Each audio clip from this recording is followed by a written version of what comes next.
దేవుని ప్రశస్త నామానికి మహిమ కలుగును గాక.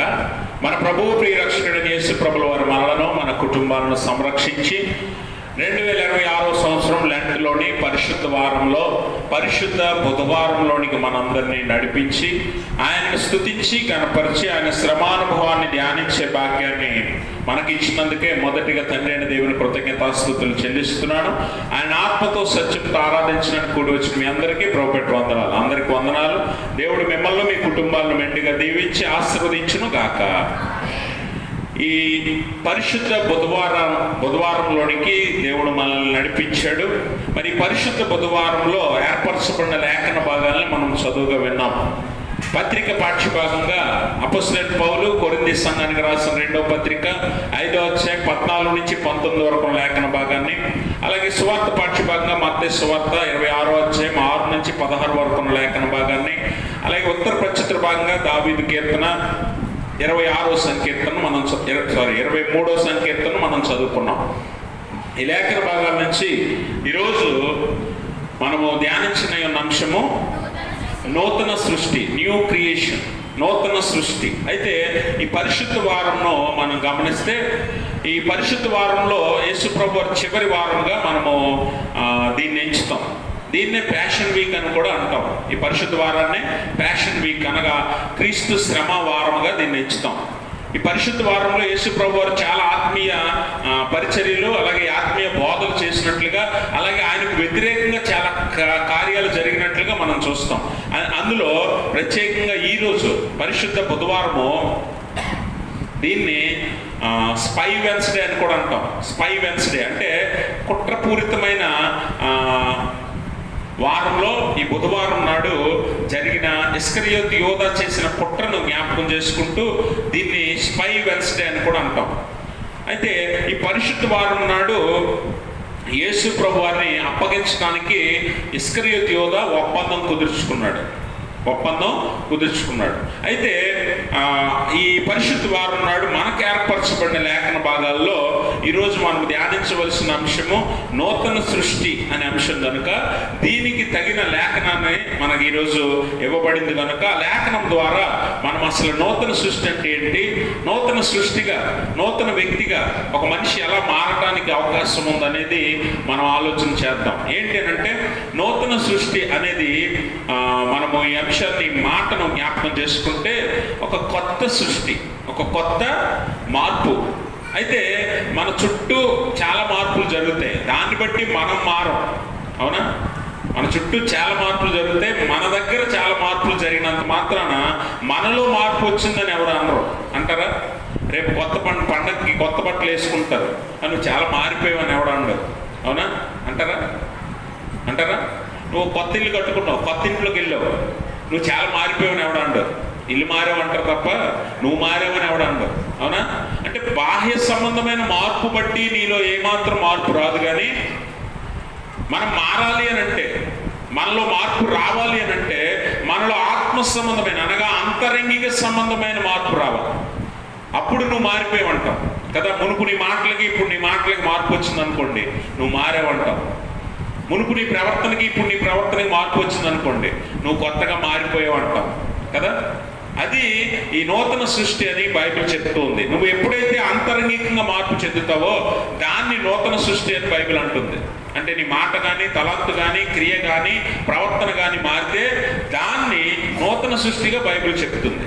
అయితే ఇప్పుడు మనం గమనించాలి, చదువుకున్న మత్తయి సువార్త 26వ అధ్యాయం 6 నుంచి 16 వరకు లేఖన భాగాల్లో మనం గమనిస్తే బేతనియాలో ఒక కుష్ఠిరోగి ఇంటిలో, సీమోను అనే కుష్ఠిరోగి ఇంటిలో ఒక యేసుప్రభు వారు ఉన్నప్పుడు ఒక స్త్రీ మిక్కిలి విలువగల అత్తరబుడ్డి తీసుకుని ఆయన యొద్దకు వచ్చి ఆయన భోజనంలో కూర్చుండగా దానిని ఆయన తల మీద పోసెను.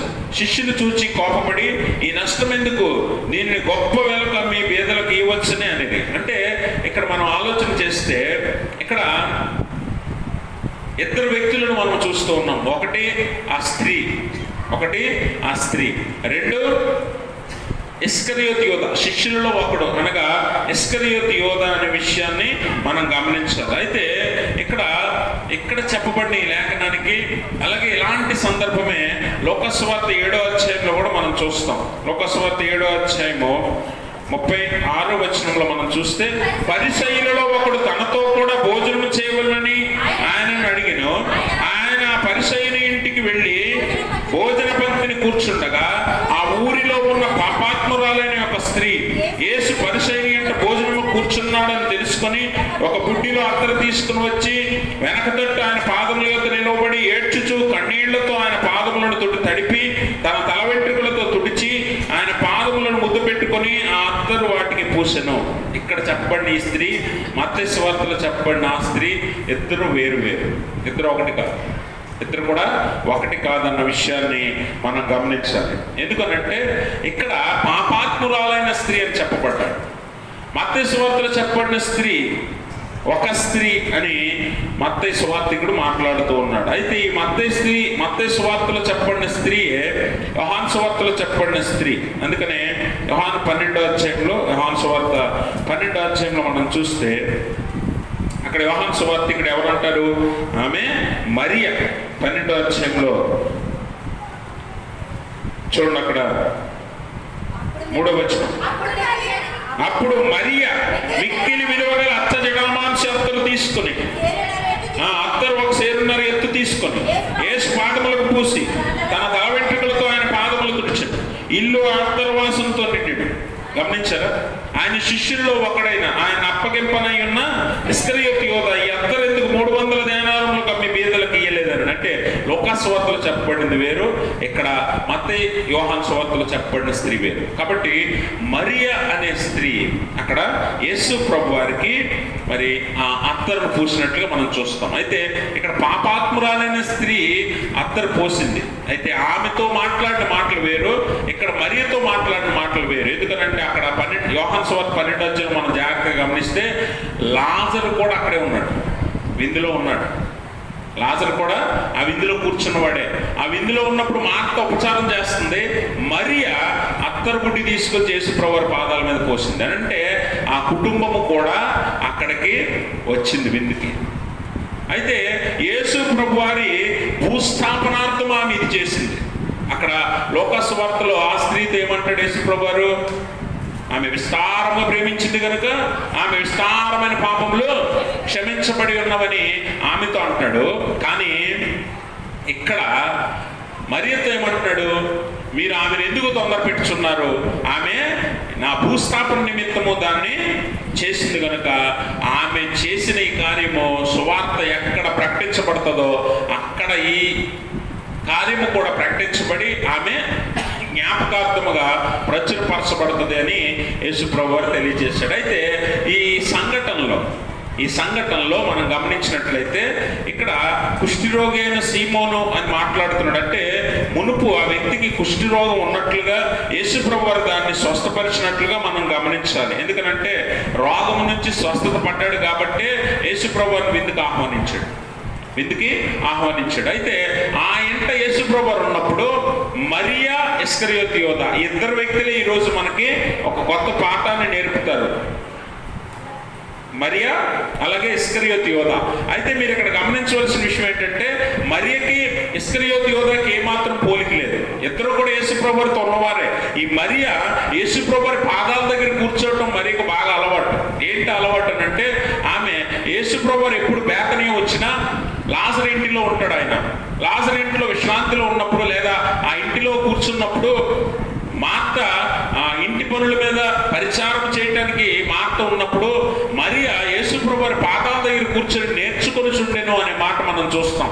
అందుకే మార్తతో కూడా యేసు ప్రభువారు అంటాడు, మార్త నీవేళ తొందరపడుచున్నావు, అనేక పనులు విస్తారమైన పనులు పెట్టుకున్నావు నువ్వు, కానీ మరియ ఉత్తమమైనది ఎంచుకుందని యేసు ప్రభువారు చెప్పినట్లుగా మనం చూస్తాం. అయితే ఈ మరియే యేసు ప్రభువారి ఆ విందులో కూర్చున్నప్పుడు ఆయన దగ్గరికి వెళ్ళి ఆయన పాదాల దగ్గర కూర్చొని ఏం చేస్తుందట?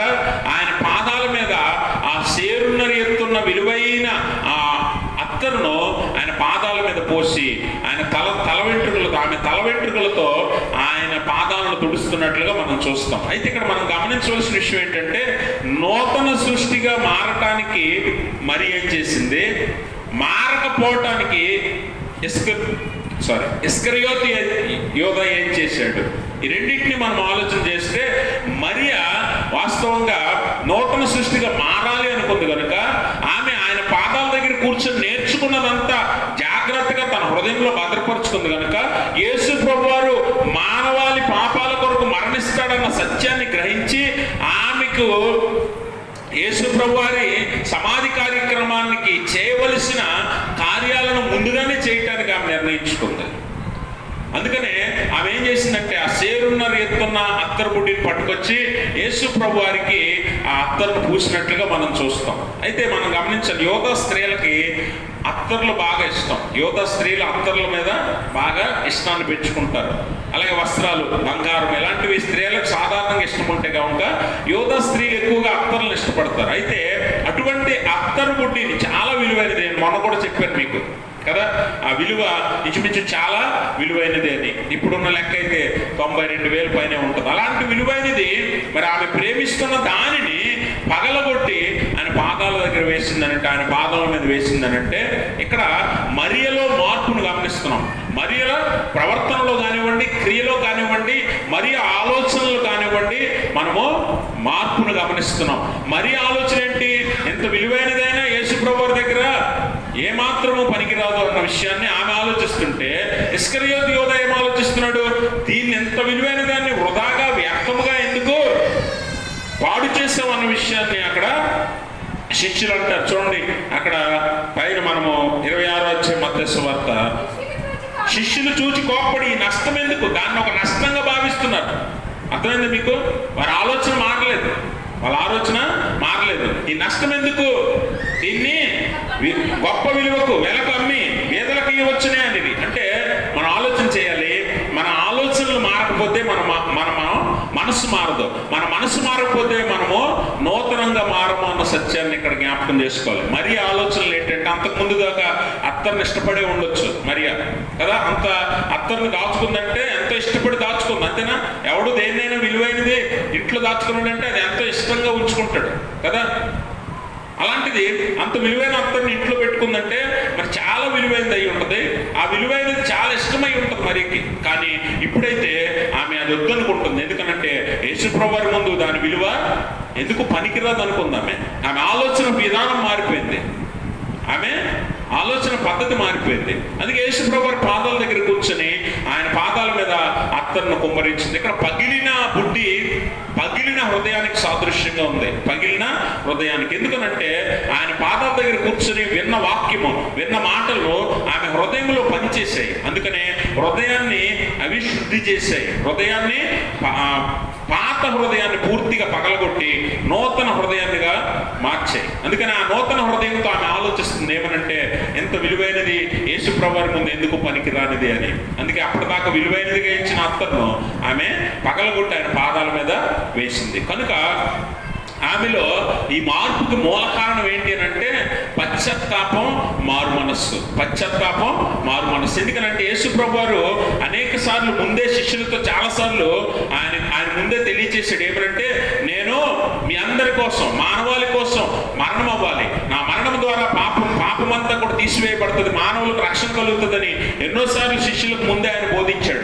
ఆ బోధల్లో మరి కూడా ఆ బోధలు విని నేర్చుకున్నది ఏంటి అంటే, యేసుప్రభువు వారు మనందరి కోసం త్వరలో చనిపోబోతున్నాడు, ఆయన శిలువ మరణం పొంది మనందరికీ రక్షణ ఇస్తాడు, కనుక నేను పశ్చాత్తాపడాలి, మారు మనసు పొందాలి, నా పాత జీవితాన్ని విడిచిపెట్టి మార్పు చెందాలి అని ఆమె నిర్ణయించుకుంది. కనుక ఆమె యేసుప్రభువు వారి పాదాల దగ్గరకు వచ్చి తన హృదయాన్ని పగలగొట్టినట్లుగా ఆ బుడ్డిని పగలగొట్టి ఆయన పాదాల మీద వేసింది. దీనికి మూల కారణం ఏంటంటే మారు మనస్సు, రెండోది పశ్చాత్తాపం. మారు మనసు వచ్చింది కనుకే ఆలోచన మారింది, ఆలోచన మారింది కనుకే ఆయన పాదాల దగ్గరికి వెళ్ళింది. ఆయన పాదాల దగ్గరికి ఎందుకు వెళ్ళింది అంటే పశ్చాత్తాపం కోసం. ఎందుకంటే ఆయన యొద్దే రక్షణ, ఆయన యొద్దే మనకు విమోచన కలుగుతుందని ఆమె ఎరిగి ఉంది కనుక ఆయన పాదాల దగ్గరికి వెళ్ళింది. అయితే రెండో పక్క ఎవరున్నారు? రెండో పక్క ఇస్కరియోతు యోధ. ఇస్కరియోతు యోధ యేసుప్రభువు వారితో ఉన్నవాడే, తిరిగినవాడే, ఆయన శిష్యులలో ఒకడే ఉన్నప్పటికీ ఆయన ఆలోచన ఏమాత్రం మారలేదు అనటానికి ఈ సంఘటన చాలా మంచి రుజువు. ఎందుకంటే ఆయన ఆలోచన ఎప్పుడు కూడా దేని మీద ఉంది? ధనం మీదే ఉంది. ఆయన ఆలోచన ఎప్పుడు కూడా లాభం మీద ఉంది.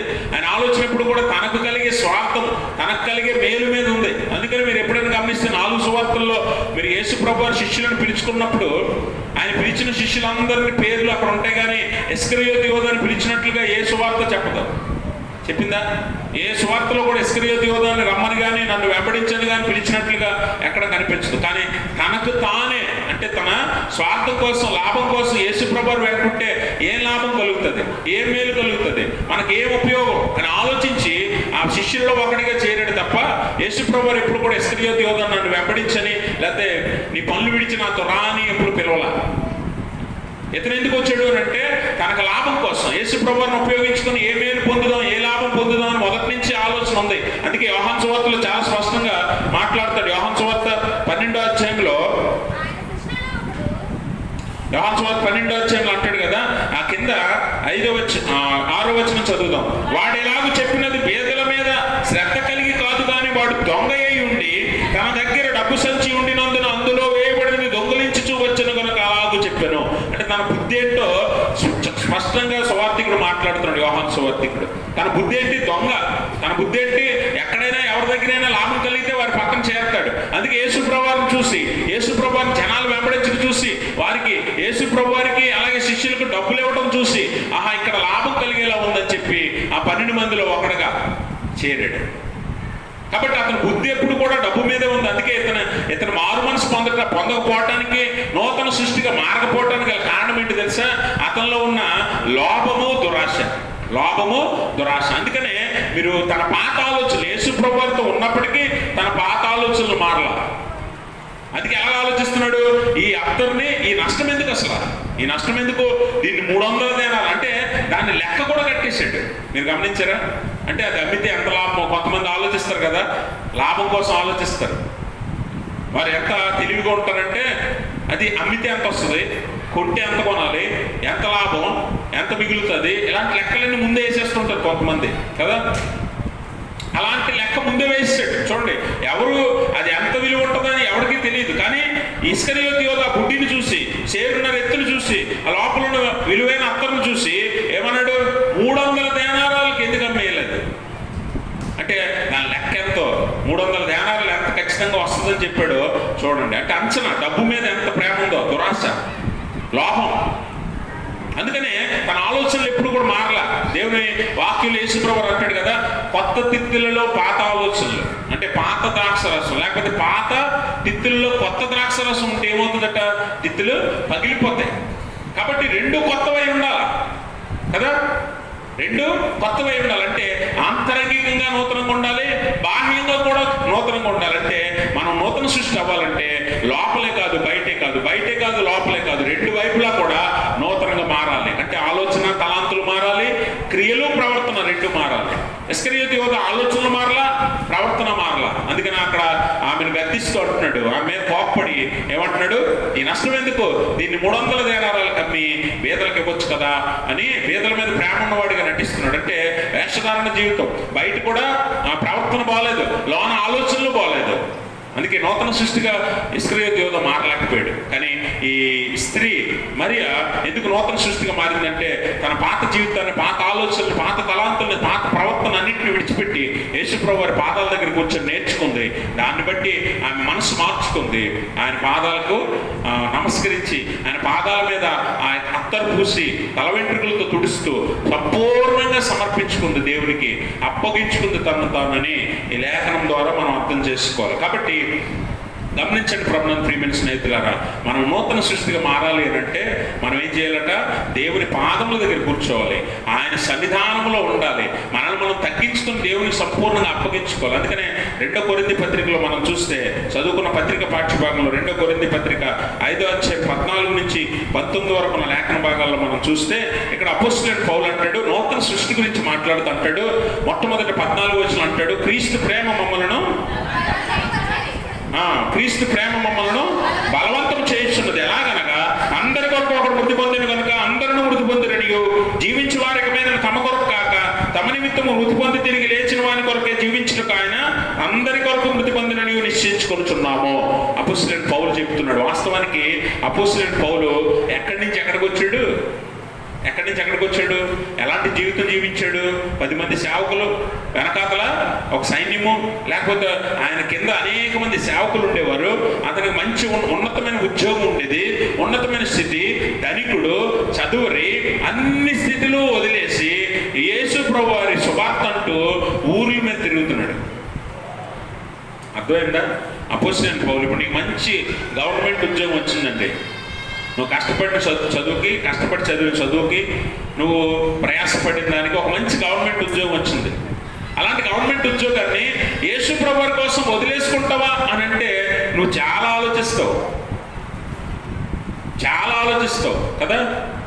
ఆలోచించి చివరికి ఏం చేస్తావు? వదిలేస్తావా? వదలగలవా?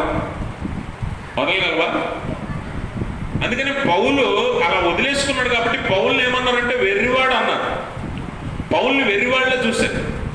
కానీ పౌలు ఏమంటున్నాడంటే, నేను ఇలా వదిలేసుకొని క్రీస్తు సువార్త అంటూ మీ మధ్య తిరగటానికి, మీకు సువార్త ప్రకటించడానికి నన్ను ప్రేరేపించుతున్నది ఎవడో కాదు కానీ, ఏ మనుష్యుడో కాదు కానీ, నన్ను ప్రేరేపించుతున్నది క్రీస్తు ప్రేమే. అందుకని అంటాడు, క్రీస్తు ప్రేమ మమ్మల్ని బలవంతము చేయుచున్నది. ఆ ప్రేమ రుచి ఏంటో నేను చూశాను కాబట్టి, ఆ ప్రేమ లోతెంతో ఎత్తెంతో నేను గ్రహించాను కాబట్టి, ఆ ప్రేమ నన్ను బలవంతం చేస్తుంది. ఏంటంటే క్రీస్తు అందరి కొరకు మృతి పొందాడు కాబట్టి మనం కూడా చచ్చిన వారమై ఉంటాం. ఎందుకనంటే మనం ఎందు విషయంలో చనిపోయామంట? మన పాపం విషయంలో, పాత జీవితం విషయంలో, ఇహలోక సంబంధమైన శరీర క్రియల్లో మనం చనిపోయాం క్రీస్తుతో కూడా. అలా చనిపోవడానికే క్రీస్తు చనిపోయాడు మన కోసం. కాబట్టి అలా చనిపోయిన వాడు మళ్ళీ బతికాడంటే ఖచ్చితంగా వాడు నూతన సృష్టి అని పౌలు చెప్తాడు. అలా చనిపోయిన వాడు మళ్ళీ లేచాడు, బ్రతికాడు అని అంటాడు, వాడు నూతన సృష్టి. అందుకనే 17వ వచనం అంటాడు, కాగా ఎవడైనా క్రీస్తునందు ఎడల వాడు నూతన సృష్టి. అంటే ఇక పౌలు జీవితంలో క్రీస్తే ఉన్నాడు. పౌలు జీవితంలో ఎవరున్నారంట? పౌలు జీవితంలో క్రీస్తే ఉన్నాడు. అందుకనే ఆయన అంటాడు, నేను క్రీస్తుతో కూడా సిలువ వేయబడ్డాను, ఇక మీద జీవించేవాడును నేను కాదు, నా యందు క్రీస్తే జీవించుచున్నాడు. నా శరీరమందు నేను జీవించుతున్న ఈ జీవితము నన్ను ప్రేమించి నా కొరకు తనను తాను అప్పగించుకొనిన దేవుని కుమారుడైన యేసుక్రీస్తునందు విశ్వాసం వలన నేను జీవిస్తున్నాను. ఈ బతుకు ఎవరిచ్చారు నాకు? ఇప్పుడు క్రీస్తు ఇచ్చాడు. మునుపు నా జీవితం ఎవరిది? లోకంది. లోకంలో నేను జీవించాను, అది చచ్చిపోయింది, అది సిలువేస్తాను క్రీస్తుతో. ఇప్పుడు కొత్తగా నేను ఒక జీవితాన్ని జీవిస్తున్నాను. ఇదైతే నేను కాదు జీవిస్తున్నది, నాలో క్రీస్తే జీవిస్తున్నాడు. ఈ జీవితం ఎవరి వల్ల జీవిస్తున్నాను? క్రీస్తు మీద విశ్వాసం వల్ల. ఎందుకు ఆయన మీద విశ్వాసం అంటే ఆయన నా కోసం తను తాను అప్పగించుకున్నాడు. అందుకని ఈ జీవితాన్ని నేను ప్రారంభించాను. ఇది నూతన సృష్టి అంటాడు. అందుకే 17వ వచనంలో ఎవడైనా క్రీస్తునందు ఎడల వాడు నూతన సృష్టి, ఇదిగో పాతవి గతించెను, సమస్తము కొత్తవాయను. పౌల్లో ఉన్న పాత ఆలోచనలు కానీ, పౌల్లో అపోస్తలుల కార్యాలు 9వ అధ్యాయంలో చూస్తే, ఈ మార్గమందు ఉన్న ఎవడైనా స్త్రీ అయినా పురుషుడైనా మనకు దొరికితే తీసుకొచ్చి ఏం చేయాలంటే బంధించాలి, హింసించాలి, శిక్షించాలి, చంపాలి. ఇది పౌల ఆలోచన ఒకప్పుడు. ఇప్పుడు ఎలా ఉందట? అవకాశం దొరికితే స్వార్థం ప్రకటించాలి. క్రీస్తు ప్రేమ మమ్మల్ని బలవంతం చేస్తుంది, అది మీకు స్వార్థం ప్రకటించమంది. అందుకే అందరికంటే అపోస్తలులందరికంటే పౌలు ఎక్కువ పరిచయం చేశాడు, ఎక్కువ ప్రయాణాలు చేశాడు. మిషనరీ ప్రయాణాలు 3 మిషనరీ ప్రయాణాలు చేశాడు. ఎందుకు అంత బలంగా చేశాడంటే క్రీస్తు ప్రేమను బట్టి, అది బలవంతం చేస్తుంది కాబట్టి. నాలాగా ఒకప్పుడు నేను జీవించిన జీవితం ఎంతో మంది జీవిస్తున్నారు, అలా నేను జీవించకూడదని చెప్పి పౌలు ఎంతో మందికి సువార్త ప్రకటిస్తూ ఎన్నో ఆత్మలు సంపాదించి ఎన్నో సంఘాలను స్థాపించాడు. ఎందుకనంటే తనకు తెలుసు పాపపు జీవితం ఎలా ఉంటుందో, లోకపు జీవితం ఎలా ఉంటుందో తెలుసు. అందుకే నూతన సృష్టిగా మీరు మారాలి, క్రీస్తులో మీరు ఉండాలి. అలా ఉండటానికే నేను ప్రయాసపడుతున్నాను. అలా ఉండటానికి క్రీస్తు ప్రేమ నన్ను బలవంతం చేస్తుందని చెప్పి సంఘానికి తెలియజేస్తాడు. కాబట్టి ఇక్కడ మీరు నేర్చుకోవాల్సింది, మనం తెలుసుకోవాల్సింది ఏంటి అంటే, మనము క్రీస్తు ప్రేమ యొక్క లోతెంతో ఎత్తెంతో తెలుసుకోవాలి. అది తెలుసుకున్నప్పుడు క్రీస్తు మన కోసం ఎందుకు చనిపోయాడు అర్థమవుతుంది. అలా ఎందుకు చనిపోయాడు అర్థమైనప్పుడు ఆయన కోసం నువ్వు బతుకుతావు. అందుకని అక్కడ అంటాడు కదా పౌలు 16వ వచనం చదవండి. కావునిక మీదట మేము శరీర రీతిగా ఎవరినైనాను ఎరుగము, మేము క్రీస్తును శరీర రీతిగా ఎరిగిండినను ఇక మీదట ఆయన అలాగూ ఎరుగము. అందుకనే 15వ వచనం కూడా అంటాడు, జీవించే వారు ఇక మీద తమ కొరకు కాక తమ నిమిత్తం మృతి పొంది తిరిగి లేచిన వారి కొరకే జీవించుటకు ఆయన అందరి కొరకు మృతి పొందినని నిశ్చయించుకున్నాడు. సమర్పించుకొనుచున్నావు అంటే ఈ రోజు నుంచి క్రీస్తు రక్తంలో నువ్వు కడగబడి ఆయనతో నీ పాత జీవితాన్ని సిలువ వేసి కొత్తగా నువ్వు జన్మిస్తే, కొత్తగా నువ్వు జీవిస్తే, నూతన సృష్టిగా మారితే ఇక మీద నువ్వు బతకాల్సింది ఎవరి కోసం? నీ కోసం కాదు, నీ కోసం కాదు. ఎవరి కోసం బతకాలట? క్రీస్తు కోసమే బతకాలి. క్రీస్తు కోసమే మనం బ్రతకాలని దేవుని వాక్యము చాలా స్పష్టంగా తెలియజేస్తుంది. కాబట్టి క్రీస్తు కోసం బతకడం ప్రారంభిస్తే నీకు ఏది విలువైనదిగా అనిపించదు యేసు ప్రభు వారి ముందు. అందుకే ఈ మరియా అంత విలువైన అత్తరు పుట్టిని పగలగొట్టేసి ఆయన పాదాల మీద పోసిందంటే దాని అర్థం ఏంటి అంటే యేసు ప్రభు వారి కోసమే తను జీవిస్తానని నిర్ణయించుకుంది, నిశ్చయించుకుంది. ఆయన ఒక్కడు చాలు అనుకుంది. అందుకే విలువైన వస్తువులు ఏవి కూడా ఆమెకు అక్కడికి రాలా, ఆమెకు విలువైనవిగా కనిపించలా. ఈరోజు నీ జీవితంలో యేసు ప్రభు కంటే విలువైనది ఏదైనా ఉందేనంటే నువ్వు ఇంకా మారలేదన్న సత్యాన్ని తెలుసుకో. నువ్వు ఇంకా మారు మనసు పొందలేదని, నూతన సృష్టిగా మారలేదని, నీ పాపాలు కడగబడలేదని, నువ్వు పశ్చాత్తాపం పొందలేదన్న సత్యాన్ని తెలుసుకో. యేసు ప్రభు కంటే ఏది నీకు ఎక్కువ కాకూడదు, ఏది నీకు ఎక్కువ కాకూడదు. ఒకవేళ అవుతుందేనంటే నువ్వు యేసు ప్రభువుని పూర్తిగా ప్రేమించట్లేదు, లేకపోతే ఆయన నీ మీద చూపించిన ప్రేమను నువ్వు తెలుసుకోలేదు. ఎందుకు ఆయన నీ కోసం చనిపోయాడు నీకు అర్థం కాలేదు. అందుకని నువ్వు యేసు ప్రభువుని కొంత ప్రేమించి కొంత లోకాన్ని ప్రేమించి అలా బ్రతుకుతున్నావు అంటే ఖచ్చితంగా నువ్వు ఇంకా నూతన సృష్టిగా మారలేదు. ఇస్కరియోతు యోధాలాగా ఒకవైపు డబ్బు వైపు చూస్తున్నావు, ఒకవైపు యేసు ప్రభువు వైపు చూస్తున్నావు, ఒకవైపు లోకం వైపు చూస్తున్నావు, ఒకవైపు ఆయన వైపు చూస్తున్నావు. నీకు ఏదైనా లాభం కలుగుతుందంటే యేసు ప్రభువు దగ్గర ఉంటున్నావు, లాభం లేదని అంటే నీ లోకంలోకి వెళ్ళిపోతున్నావు. అందుకే ఇస్కరియోతు యోధ కూడా అంతే కదా. డబ్బు ఎక్కడ ఉందో అక్కడ, డబ్బు ఎప్పుడైతే ఉందో అక్కడ యేసు ప్రభువుతో ఉన్నట్టు కనిపిస్తున్నాడు. ఎప్పుడైతే దేవుడు ఆత్మీయ పరిచర్య చేసినప్పుడు కానీ, లేకపోతే శిష్యులందరూ కలిసి ఆత్మీయంగా బలపడుతున్నప్పుడు కానీ అక్కడెక్కడ కూడా ఇస్కరియోతు యోధ కనిపించలే. రూపాంతర కొండ మీద ఉన్నాడా ఇస్కరియోతు యోధ? ఉన్నాడా? లేకపోతే రూపాంతర కొండ కింద మిగిలిన శిష్యులు ఉన్నారు, అందులో కూడా ఇస్కరియోతు యోధ కనిపించడు. ఎక్కడ కూడా తన యాక్టివిటీస్ ఏవి కనిపించవు. పరిచర్య రూపంలో యాక్టివిటీస్ ఏవి ఇస్కరియోతు యోధ చేయలేదు. ఎందుకంటే తనకు అవసరం లేదు. అవి తనకేం కావాలి? డబ్బు కావాలి. యేసు ప్రభువుని చూసి ఎవరైతే డబ్బు ఇస్తారో ఆ డబ్బు సంచిలోకి ఎప్పుడు వస్తుందా అందులోంచి కొంచెం కొంచెం దొంగిలిద్దామనే ఆలోచన తప్ప ఇస్కరియోతు యోధకి ఏ మాత్రం ఆలోచన యేసు ప్రభువు మీద లేదు. అందుకని మీరు గమనించాలి, ఈరోజు నీ జీవితంలో క్రీస్తు కంటే ఎక్కువేది ఏదైనా ఉందా? నీ ఇల్లు ఉందా? నీ ఉద్యోగం ఉందా? నీ కుటుంబం ఉందా? లేకపోతే ఇంకేదైనా నీకు ఉందా? అదేదైనా సరే నువ్వు ఇంకా నూతన సృష్టిగా మారలేదని నిరూపిస్తూ ఉన్నాయి. మారాలి అని అంటే నువ్వేం చేయాలట? నిన్ను నువ్వు నూతన సృష్టిగా. అందుకని ఎవడైనా క్రీస్తు నందున్న ఎడల అన్నాడు. ఇస్కరియోతు యోధ యేసుతో ఉన్నాడు కానీ యేసులో లేడు. యేసుతో ఉండడానికి యేసులో ఉండటానికి చాలా వ్యత్యాసం ఉంది. యేసుతో ఉండడం అంటే ఏంటి? ఆరాధనకు రావడం, వాక్యం వినడం, అన్ని కార్యక్రమాల్లో పాల్పంపడం, ఇది యేసుతో ఉండడం. యేసులో ఉండడం అంటే ఏంటో తెలుసా? యేసులా ఉండడం. యేసులో ఉండడం అంటే యేసులా ఉండడం, ఆయన సారూప్యంలోకి మారడం, ఆయన గుణ లక్షణాలు అలవర్చుకోవడం, ఆయనలా ప్రేమించడం, ఆయనలా క్షమించడం. ఇది యేసులో ఉండటానికి యేసుతో ఉండటానికి వ్యత్యాసం. యేసుతో ఉంటే ఇస్కరియోతు యోధ యేసుతోనే ఉన్నాడా లేదా? ఉన్నాడా లేదమ్మా? అర్థమవుతుందా? అర్థమవుతుందా? ఈరోజు ఏం లేవని బాధ ఉందా? ఏం తేలేదనా? దేవునికి స్తోత్రం. యేసుతోనే ఉన్నాడు కదా ఇస్కరియోతు యోధ. ఆయన వెంటే వెళ్తున్నాడు కదా, శిష్యుల్లో ఒకటిగా ఉన్నాడు కదా. మరి ఎందుకు మారు మనసు పొందలే? ఎందుకు నూతన సృష్టిగా మారలా అని అంటే ఈరోజు మనం కూడా ఆలయంలోకి వస్తున్నాంగా, ఆరాధనలో ఉంటున్నాంగా, వాక్యం చదువుతున్నాంగా, పాటలు పాడుతున్నాంగా, అయినా కూడా మారకపోవడానికి గల కారణం ఏంటో తెలుసా? మన ఆలోచన తలాంతులు మారకపోవడం, మారు మనసు కలగకపోవడం. ఇంకా లోకంలో ఉన్న ఆలోచనలు, తలాంతులు, పాత కోరికలన్నీ కూడా మనలో ఉండటం వల్లే మనం మారలేకపోతున్నాం. ఇస్కరియోతు యోధ ముందు ఎలాంటి బుద్ధి కలిగి ఉన్నాడట? దొంగ అయి ఉన్నాడు. అందుకని ఇప్పుడు కూడా దొంగ బుద్ధే చూపిస్తున్నాడు. అందుకని ఎప్పుడు కూడా మనం మారాలి అని అంటే మనం ఏమవ్వాలంట? క్రీస్తులోనికి రావాలి అని అంటే ఏం చేయాలట? మన పాతవన్నీ సిలువేయాలి యేసు ప్రభువుతో. పాపము కానీ, లేకపోతే పాపపు ఆలోచనలు కానీ, లేకపోతే ఎలోక సంబంధమైన లోకాశలు కానీ, శరీర క్రియలు కానీ అన్నింటినీ కూడా మనము చంపాలి. క్రీస్తుతో సిలువలో చంపి అప్పుడు నూతనంగా మనం జన్మించాలి. నూతనంగా జన్మించాలి. కాబట్టి నూతన సృష్టిగా మారాలి అంటే మనం చేయవలసింది ఏంటంటే యేసు ప్రభువారు మరి ఆమె స్త్రీని చూసి ఎలాగైతే సంతోషిస్తున్నాడో అలా మనల్ని చూసి సంతోషించలాగా మన మనస్సులు మారాలి. పౌలు అంటాడు ఈ కొరింథీ పత్రికలో, మేము అందుకే యేసు ప్రభువారికి రాయబారులమై ఉన్నామంటాడు. దేనికట రాయబారులముగా ఎందుకు ఉన్నాడట? చూడండి 2 కొరింథీ పత్రిక 5వ అధ్యాయము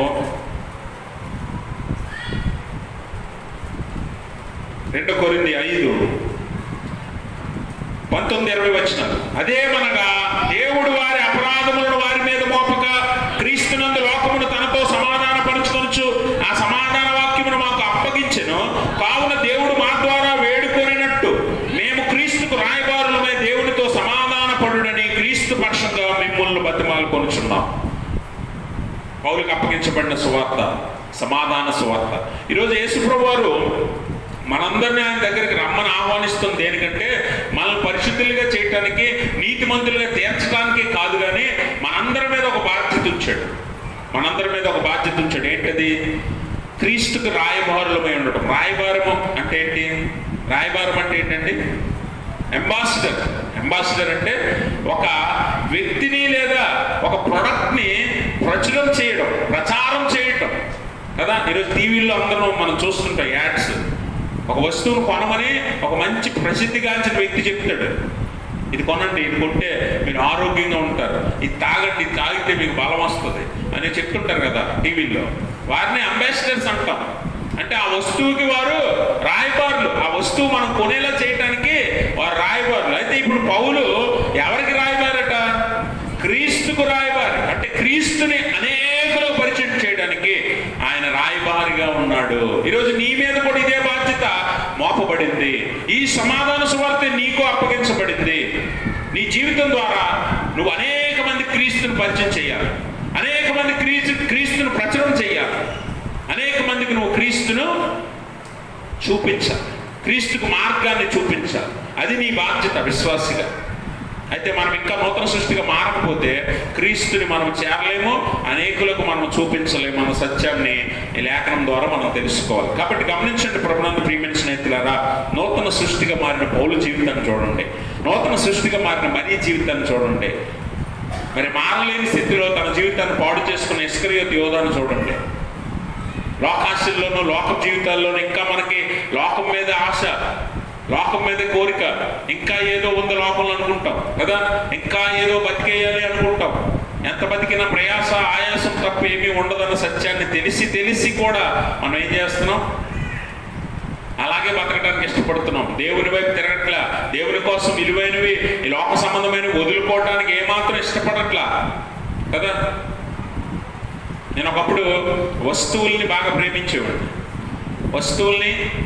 బట్టల్ని బాగా ప్రేమించేవాడిని. ఇస్కరియోతు యోధ మరి ఆ వస్తువుని చూసి, ఆ అత్తరును చూసి ఎలాగైతే 300 దేనారాలు అని లెక్క కట్టాడో, దాన్ని ఎందుకు బీదలకు ఇవ్వలేదని దురాలోచన కలిగి ఉన్నాడో, మరి మరియా ఎలాగైతే దాన్ని పగలగొట్టి లెక్క చేయకుండా యేసుప్రభువారి పాదాల మీద పోసిందో మనం చూస్తున్నాం. అలాగా నేను వస్తువులకు విలువిచ్చేవాడిని ఒకప్పుడు. అంటే నేను కొనుక్కున్న బట్టలు కానీ, లేకపోతే బూట్లు కానీ, లేకపోతే ఏవైనా విలువైన వస్తువులు జాగ్రత్తగా చూసుకునేవాడిని.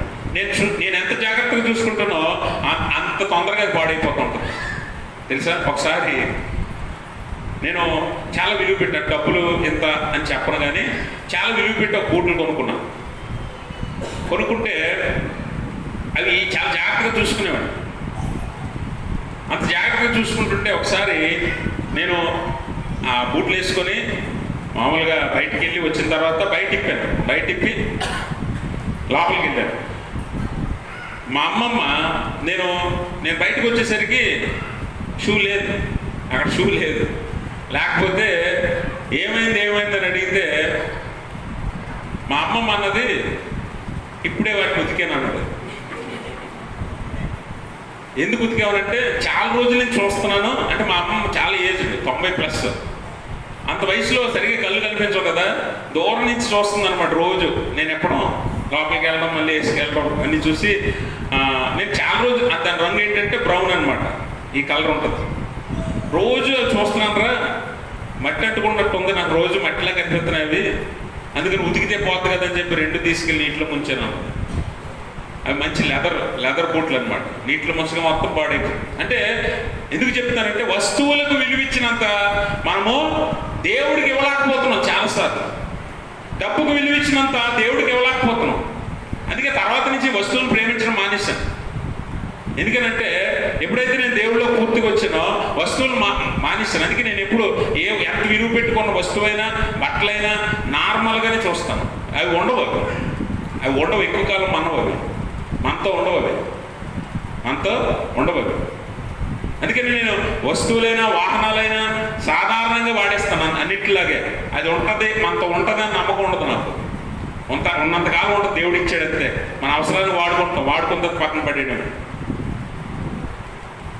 కానీ ఈరోజు మనుషులు ఎలా మారిపోయారు తెలుసా? వస్తువులు ప్రేమించి మనుషులను వాడుకుంటున్నారు. మనుషులు అవసరానికి వాడుకుంటున్నారు. మన అవసరం ఉంటే అయ్యా అమ్మ అంటారు, అవసరం లేకపోతే నువ్వెవడు అంటారు. అందుకని ఆ సామెత పుట్టింది.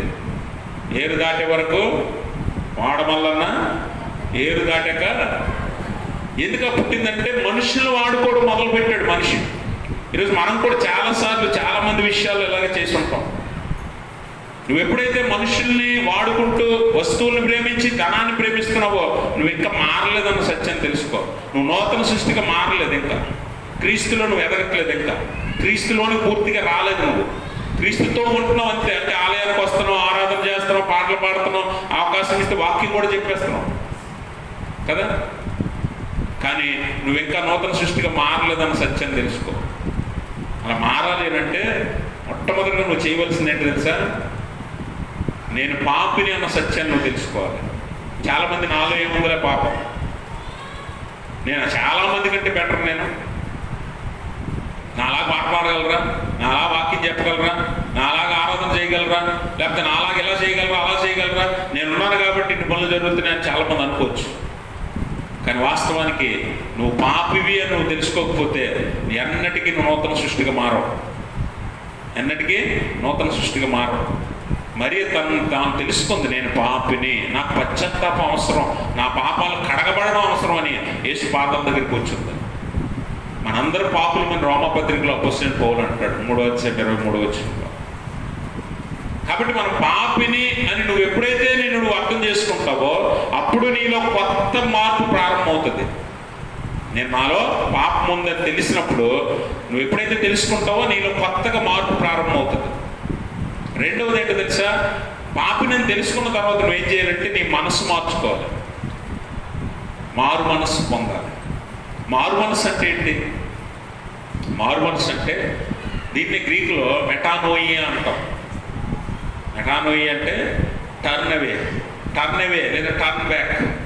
టర్న్ బ్యాక్ అంటే వెళ్తున్నవాడు వెనక్కి రావడం, వెళ్తున్నవాడు పక్కకు తప్పుకోవడం.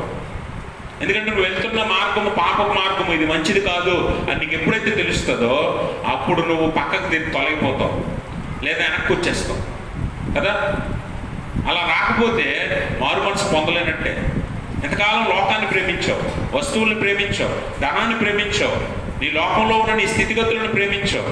ఇప్పుడు దేవుడిని ప్రేమించావు. అందుకే ఆమె మరియా యేసు ప్రభువుని ప్రేమించింది కాబట్టి వస్తువులు వద్దనుకుంది, మనుషులు వద్దనుకుంది. ఎంతమంది ఉన్నా నాకు యేసు ప్రభువు పాదాలే చాలనుకుంది.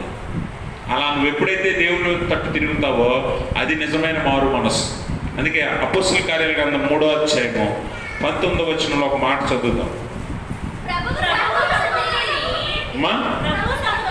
ప్రభువు సముఖము నుండి విశ్రాంతి కాలంలో వచ్చినట్లును మీ కొరకు నియమించిన క్రీస్తు యేసును ఆయన పంపునట్లును మీ పాపములు తుడిచివేయబడు నిమిత్తమును మారు మనసు నుండి ఏముంది? తిరుగుడి అంటే వెనక్కి రండి లేదా పక్కకు తిరగండి, క్రీస్తు వైపు తిరగండి. ఎందుకంటే నీ పాపములు తుడిచివేయబడినట్లు. ఎక్కడ తుడిచివేయబడతాయి పాపాలు? హాస్పిటల్కి వెళ్తే కడిగేస్తారా? లేకపోతే మనుషుల దగ్గరికి వెళ్తే తుడిచేస్తారా? అంటే పాపాలు తుడిచివేసే శక్తి ఎవరికి ఉందట? యేసు ప్రభువుని అడుగుతాడు. శాస్త్రులు పరిశీలి అడుగుతారు కదా, నువ్వు ఏ అధికారం చేత పాపాలు క్షమించబడి ఉన్నవని చెప్పుచున్నావు అంటే అప్పుడు యేసు ప్రభువు అంటాడు, పాపాలు క్షమించబడి ఉన్నవని చెప్పు సులువా, నీ పరుపెత్తుకొని లేచి ఇంటికి వెళ్ళి అని అంటాం సులువా? అది రెండు కూడా దేవుడికి మాత్రమే సాధ్యమవుతాయి. నేను గతంలో కూడా చాలాసార్లు మీకు జ్ఞాపకం చేశాను. అంటే పాపాలు క్షమించే శక్తి యేసు ప్రభువుకి మాత్రమే ఉంది. అందుకనే ఆయన వైపు తిరగండి, వేయబడినట్లే, నీ పాపాలు తుడిచివేయబడినట్లు, కడిగివేయబడినట్లు, నూతనంగా మార్చబడినట్లు నువ్వేమవ్వాలట? దేవుని వైపు తిరగాలి. ఇప్పుడే మీ దగ్గర బంగారం ఉందా? బంగారం ఉంటుంది, ఆభరణాలు ఉన్నాయా లేవా? లేవా? బ్యాంకులో ఉన్నాయా? ఉన్నాయా లేవండి? ఉన్నాయా?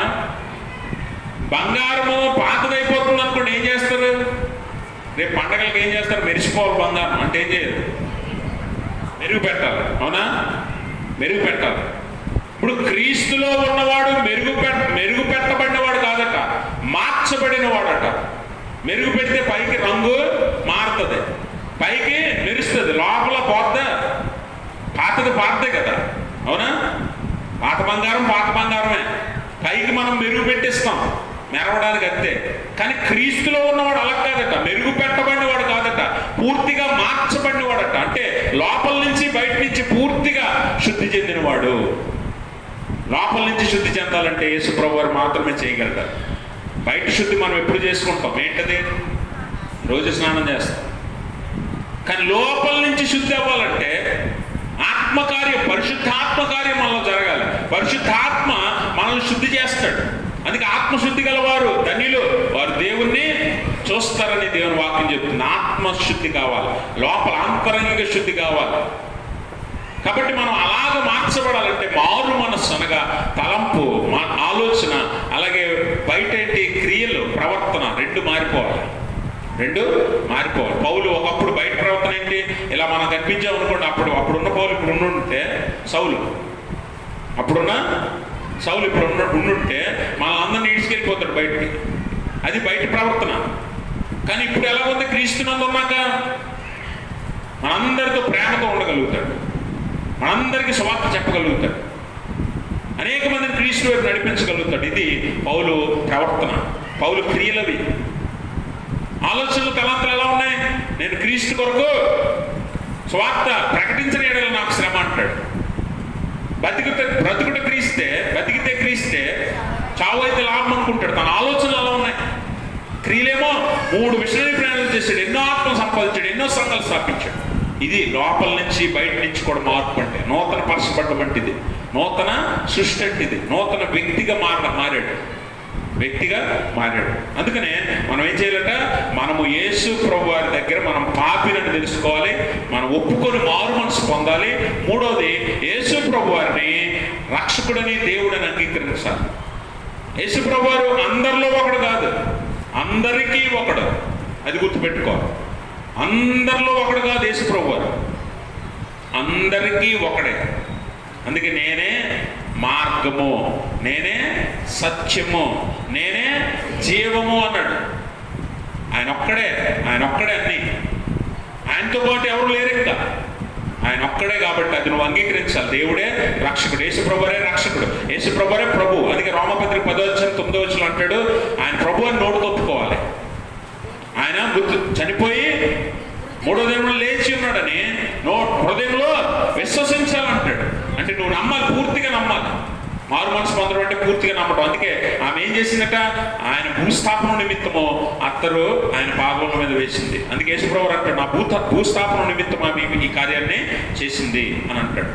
ఆమెను మీరు తొందర పెట్టకండి అంటాడు. అంటే ఆ సత్యాన్ని ఆమె ఎరిగింది. అంటే ఆయన చనిపోతాడు, మరణిస్తాడు, మళ్ళీ లేస్తాడు ఆయన చెప్పినట్లుగా. ఇది నువ్వు నమ్మాలి, విశ్వసించాలి. అప్పుడు నువ్వు నూతన సృష్టిగా మారడానికి అవకాశం దేవుడు ఏర్పరుస్తాడు. ఆత్మకార్యాన్ని నీలో జరిగిస్తాడు. తర్వాత 4వది, ప్రార్థనతో దేవుడిని నీ సన్నిధికి నువ్వు, నీ ఇంటికి నువ్వు, నీ జీవితంలో నువ్వు ఆహ్వానించాలి. దేవుని సన్నిధిని, దేవుని సహవాసాన్ని. 5వ కీర్తనలో దావీదు భక్తుడు చేస్తాడు ప్రార్థన. 5వ కీర్తన తీయండి. 5వ కీర్తనలో 1వ వచనం చదువు. యెహోవా నా మాటలు చెవిని పెట్టుము, నా ధ్యానం మీద లక్ష్యముంచుము. నా రాజా, నా దేవా, నా ఆత్మతోనే ఆలకించుము. నిన్నే ప్రార్థించుచున్నాను. యెహోవా, ఉదయమున నా కంఠస్వరము నీకు వినబడును.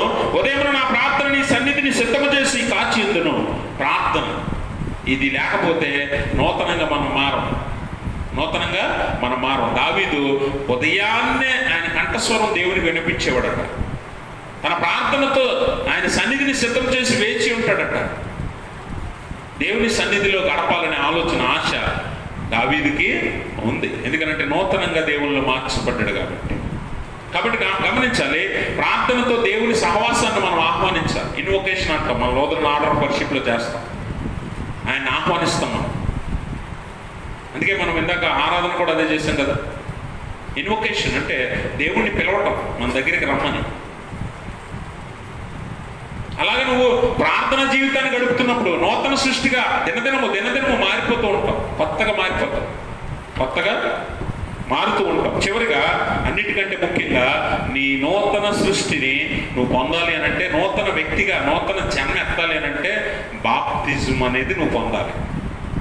బాప్తిజం అనేది నువ్వు పొందాలి. ఏదో పెళ్ళి వస్తుంది కదా అని బాప్తిజమాలు, లేదో ఈ సంవత్సరం తీసేసుకుందాం 30 దాటేస్తున్నాయి కదా, అవునా, 30 దాటేస్తున్నాయి, లేకపోతే బాగా వయసు అయిపోయింది ఇంకా తీసుకోలేదు అనుకోండి, ఏమో దేవుడు ఎప్పుడు రమ్మంటాడో తెలియదు, ఈ సంవత్సరం తీసేసుకుందాం ఏదోలాగా అనుకుని తీసుకోవడం కాదట బాప్తిజం అంటే. బాప్తిజం అంటే ఏంటి? దేవునితో నువ్వు పాతి పెట్టబడి నీ పాప జీవితాన్ని సమాధి చేసి నూతనంగా లేవాలి, పైకి నూతనంగా రావాలి, నూతన జన్మ ఎత్తాలి. అది దేవుడు బాప్తిజం ద్వారా నువ్వు పొందాలంటాడు. అందుకనే ఆయనే మనకు ఏర్పరచబడిన కృపాసాధనాలు 2, ఒకటి బాప్తిజం, 2 ప్రభు బల్ల ఆరాధన. ఈ 2 ఆయనే చేసి చూపించాడు. అందుకే బాప్తిజం కూడా ఆయన తీసుకొని చూపించాడు. అలాగే బల్లారాధన కూడా రేపటి దినం నియమ గురువారం నాడు చివరి పస్కా ఆయన ఆచరించాడు. అందులో ఇదిగో నా శరీరం, ఇదిగో నా రక్తము అని చెప్పి కొత్త నిబంధన ఏర్పరిచాడు. ఈ 2 మనం తప్పక చేయవలసింది. బల్లారాధనలో పాల్పంపులు పొందాలంటే బాప్తిజం తీసుకోవాలి. బాప్తిజం ఎలా తీసుకోవాలి? మారు మనసు పొంది. అపొస్తలుల కార్యాలు 2:38 పేతురు అంటాడు కదా, మారు మనసు పొంది యేసుక్రీస్తు నామమున బాప్తిజం పొందండి, అప్పుడు మీరు పరిశుద్ధాత్మ వరాన్ని పొందుతారు అంటాడు. ఆ బాప్తిజము నామకార్థంగా కాదు. నామకార్థ బాప్తిజమాలు దేవుడు అంగీకరించడు. నువ్వేదో నీళ్లతో తడిపేసుకున్నా, కుమ్మరించేసుకున్నా, నువ్వేదో బాప్తిజం తీసేసుకున్నాలే అనుకుంటున్నావు, కానీ నీ బాప్తిజం దేవుడు అంగీకరించడు. ఎందుకు తెలుసా? మారు మనసు లేకుండా నువ్వు పొందుతున్నావు బాప్తిజం. పెళ్లి కోసమో లేకపోతే ఇతర అవసరాల కోసమో బాప్తిజం పొందుతున్నావు. అందుకే నీ బాప్తిజం దేవుడు అంగీకరించడు. నిజమైన బాప్తిజం ఎలా ఉంటుందట? ఆయనతో నీ పాత జీవితాన్ని పాతి పెట్టాలి, సమాధి చెయ్యాలి, నువ్వు కొత్తగా లేవాలి. 3వ దినం ఆయన పునరుద్ధారుడు ఎలా లేచాడో అలాగా నువ్వు కూడా నీ బాప్తిజంలో నీ పాత జీవితాన్ని విడిచిపెట్టాలి. నీళ్లు చిలకరిస్తాం కదా, నీళ్లు శుద్ధతకు, పరిశుభ్రతకు, శుద్ధతకు సాదృశ్యం. అందుకే నీళ్లతో మీరు బాప్తిజం పొందండి అన్నాడు. ఆ నీళ్లతో బాప్తిజం పొందినప్పుడు మన పాపాలను, పాత జీవితాన్ని, మన దురలవాట్లను, దుష్ట సాంగత్యాలను అన్నింటినీ నీటితోనే వదిలేదు. కొత్తగా నువ్వు జన్మించావు అంటానికి. అందుకే చాలాసార్లు మనం పేర్లు మార్చుకుంటాం. బాప్తిజం అవగానే కొత్త బట్టలు వేసుకుంటాం.